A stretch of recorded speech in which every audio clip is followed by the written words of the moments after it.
Hi, I'm Robert A. Lytle, pharmacist in Rochester and longtime author of children's books. Young adult stories mostly of Michigan, but stories about Mackinac Island and the local area, Rochester, Lake Orion.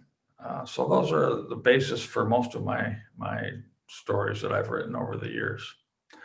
The story that we'll be talking about today is the most recent one that I've written. This was published in March of 2020. It's a story about my grandchildren, actually, who decide to walk the labyrinth at my house, and they do it on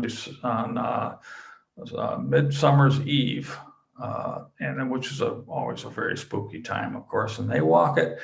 And then when they come out of the labyrinth at midnight on Midsummer's Eve, they're not in Lake Orion anymore. They're not at my house. They're on Mackinac Island in 1823. Now, 1823 is an interesting time for Mackinac Island. There are so many very important people, worldwide known people. And one of them is William Beaumont, who is a doctor, who I'm sure you've all heard of. But his part in this story is this, and I'll start reading it from this chapter 8, when the children arrive on Mackinac Island and they meet up with a lady who's going to take care of them, help them stay there. And she's going to set them up with various people to have jobs, to have active activities on Mackinac Island. When we were done eating, Madame Leframbois looked at me and said, "Since you are the oldest, Charlie, I will start with you." She led me into the front parlor and we sat down in a closed room. "Tell me, what would you like to be when you grow up?" "I want to be a doctor," I said. She brightened. "Well, that will be easy," she said. "We have a physician at the fort who could use your help right now." A thought flashed into my head. 1823. It was right about then that the fur trader guy got shot. "Dr. Beaumont?" I blurted out. She looked at me doubtfully.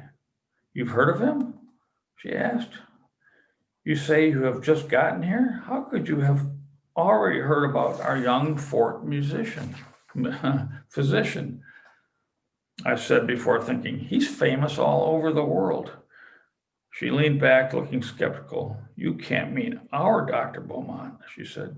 "He's only been here for 3 years. He's hardly done anything to be known by anyone." "But yes, I do mean Dr. Beaumont. For the last year, he's been trying to keep a young Canadian voyager alive. Dr. Beaumont has taken the man into his own house to treat him. So with all the other problems at the fort, he will be glad to have all the help he can get." So that's how Charlie, my grandson, who is now 16 years old, he begins to help Dr. Beaumont and help him with all the other problems that are on Mackinac Island on that date. And all the other people, besides Madame Leframbois, who is a very famous Indian French trader, fur trader, and she becomes the kind of a keeper for all of Charlie and his cousins and brother to take care of for the next 4 months. That begins the story. And each of the boys and girls that are in the story meet up with various people who are on Mackinac Island, very famous people, at least at that time, for 1823. John Jacob Astor, who never came to Mackinac Island, but his fur company was being taken care of by its manager, Mr. Robert Stewart. So he's in the story. The fellow that was shot in the stomach that became Dr. Beaumont's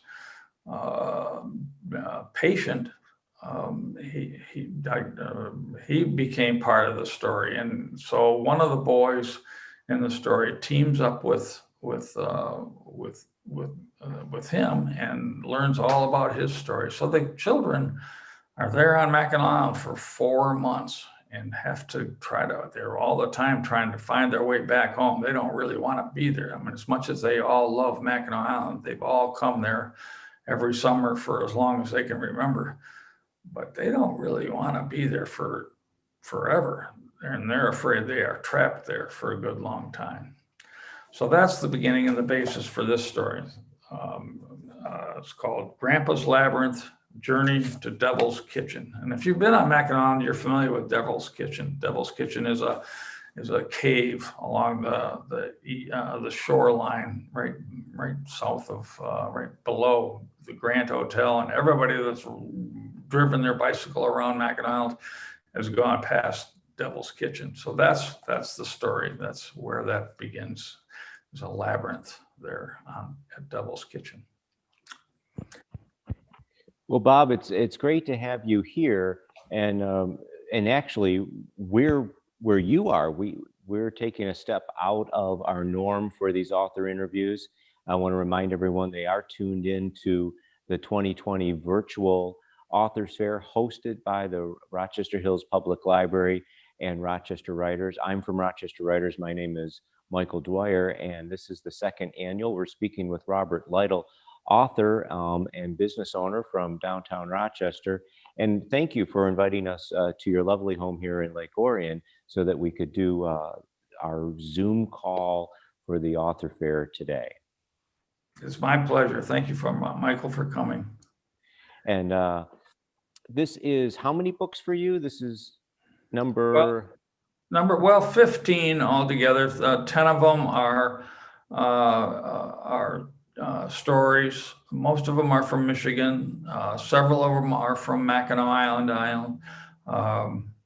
There's some of them are time travel stories. I love to go back in time to learn what life was like back on Mackinac Island or here in Lake Orion or in Rochester. I have a couple of my stories, a baseball time travel story is called A Pitch in Time. And it's a time travel story about a little league baseball player who moves to Michigan, moves to Rochester and finds life very different.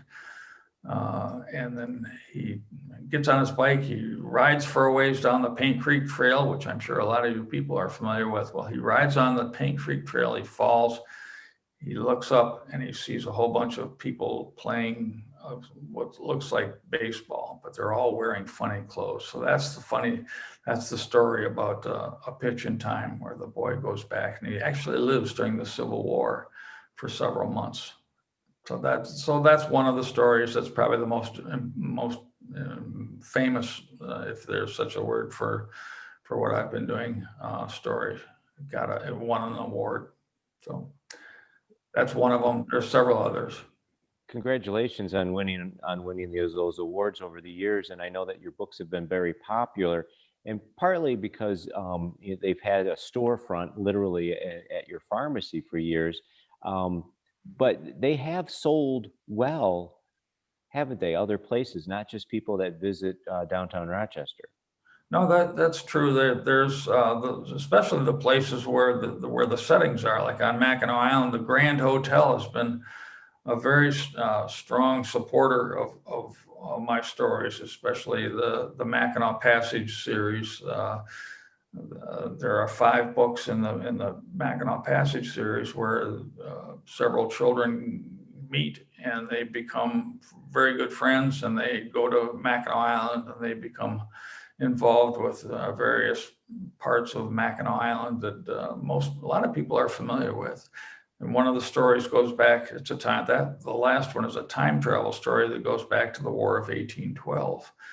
And Mackinac Island was actually the very first place that first activity in the War of 1812, when the British attacked in July, and the kids get involved with that. So it becomes a time travel story where the children are actively involved in the War of 1812. So that's kind of fun. no matter what story you're telling or which book we're talking about, there's clearly the fictional time travel element to it. But what I like is you weave in these characters and places. How much research did you have to do to try to get those facts correct? Each one of my time travel stories has taken sometimes over 3 years to weave in all those facts that I learned about and want to have a part in the story. So the children are, of course, modern day kids, but they learn about people who have made an important impact on the area, that whether it's Mackinac Island or Rochester, those are all parts of the story that do take a lot of research, and you want to be accurate with it. The baseball story goes back to the Civil War, and there's one of the characters was part of the Civil War, and I have to make sure that the things that he did during the Civil War would have been appropriate for that period. So yeah, there's a lot of research involved, but to me, that's part of the fun of writing these stories. So yeah, it is a lot of fun doing that research, but when you're for the reader, they're experiencing something fun and entertaining as well as they get to learn something. That's my hope. Is so many of my characters um, are modern day characters, and they would know nothing about the Civil War or the activities during the pioneering stages of Rochester and Stony Creek. Stony Creek Museum, the history there goes back to 1823, and a couple of my stories are very involved with that period. So hopefully the kids will get something out of what it was like to be a pioneer in those ages. So that's again part of the fun of writing the stories, is to educate. And although I don't try to educate to the point where the kids get bored by the process, but I hope that I just touch on enough that will interest them for them to look into the history of their area. Well, sure, and that's always a trick, is finding that balance of entertainment and the nuts and bolts of life. But I'm surprised at kids. They really do want to learn. They really do want a lot of that information, more than sometimes I think we give them credit for. And Bob, I've used you as a resource for years because of your experience with publishing, and maybe not all the viewers will know this, but you've had at least 3 different publishers over the years, depending on which book you're putting out. And could you touch briefly on how that's always a challenge? Yeah, that's the hardest part of getting a book published, is finding a publisher.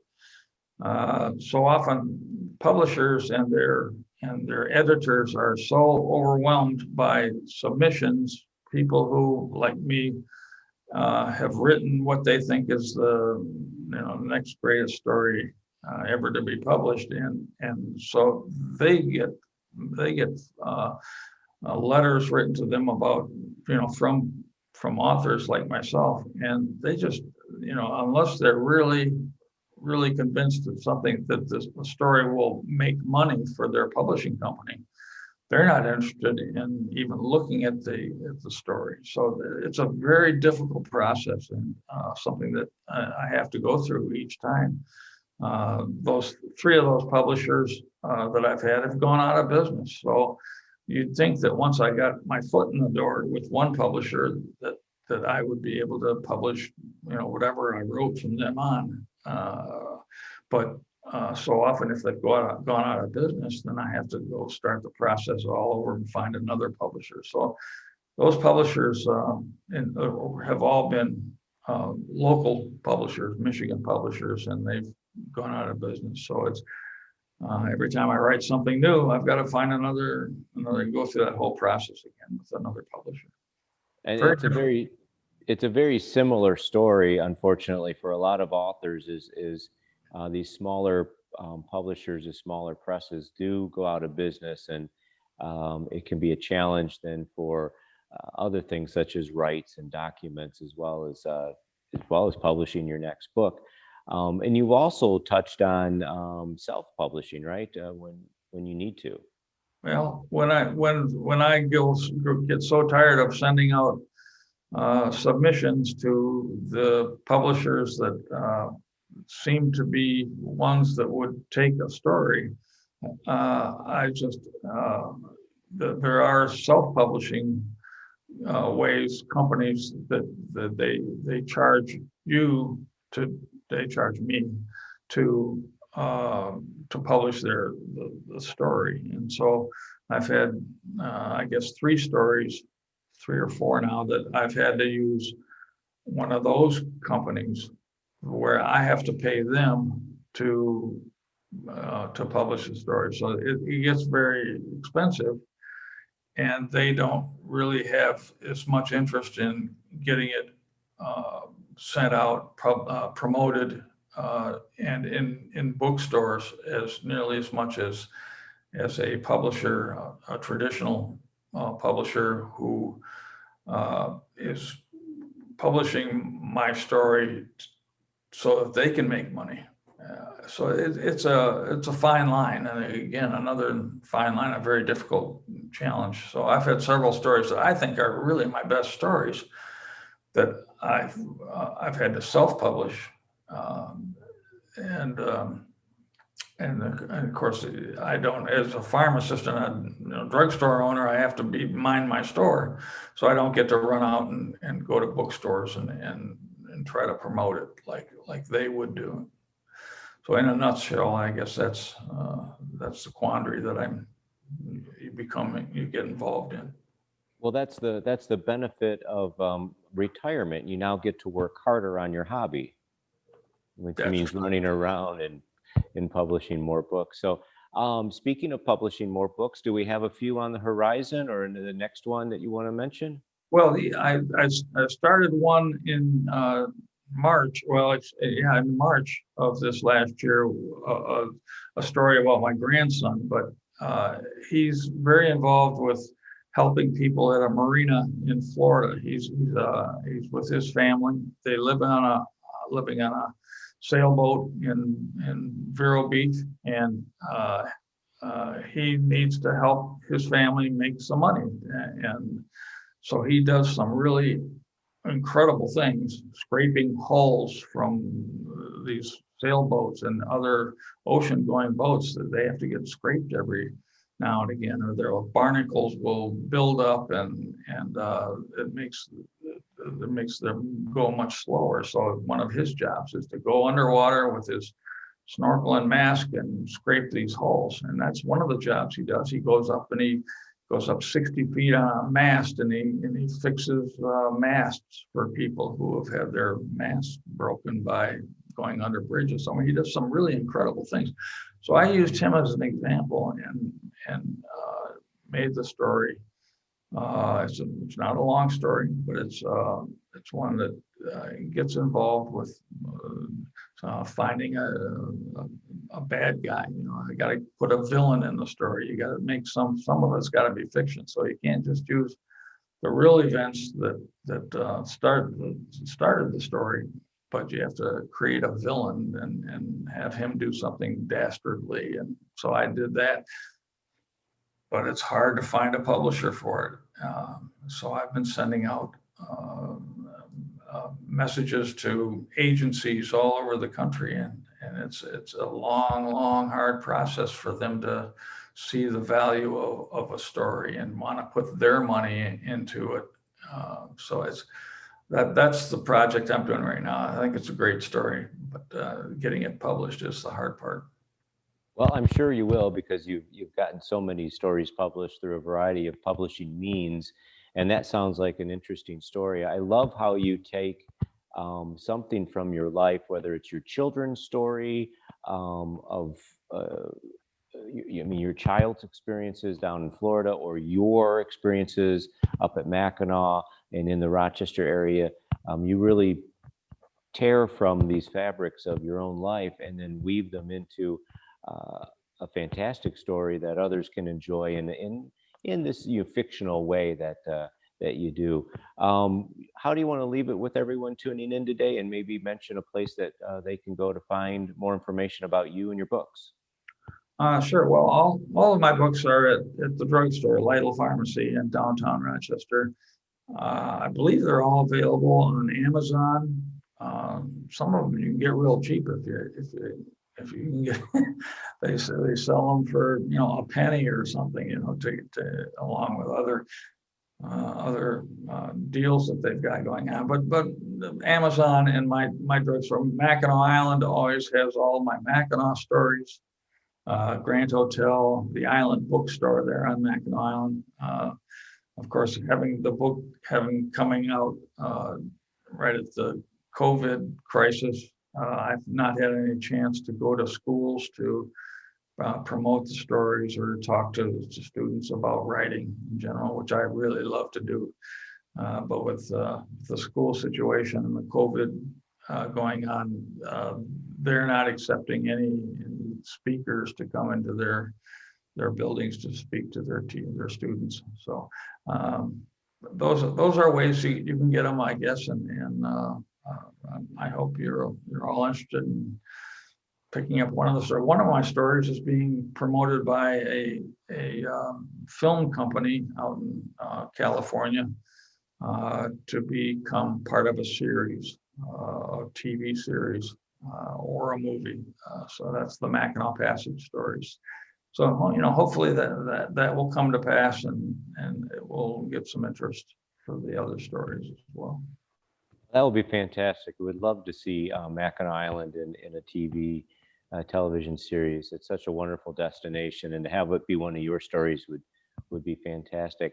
Robert Lytle, thanks so much for joining us for the second annual Rochester Hills Public Library Author Fair. I'm Michael Dwyer with Rochester Writers, and we'll have more coming up soon for the second annual Authors Fair. Thank you for inviting me. Thank you, Michael.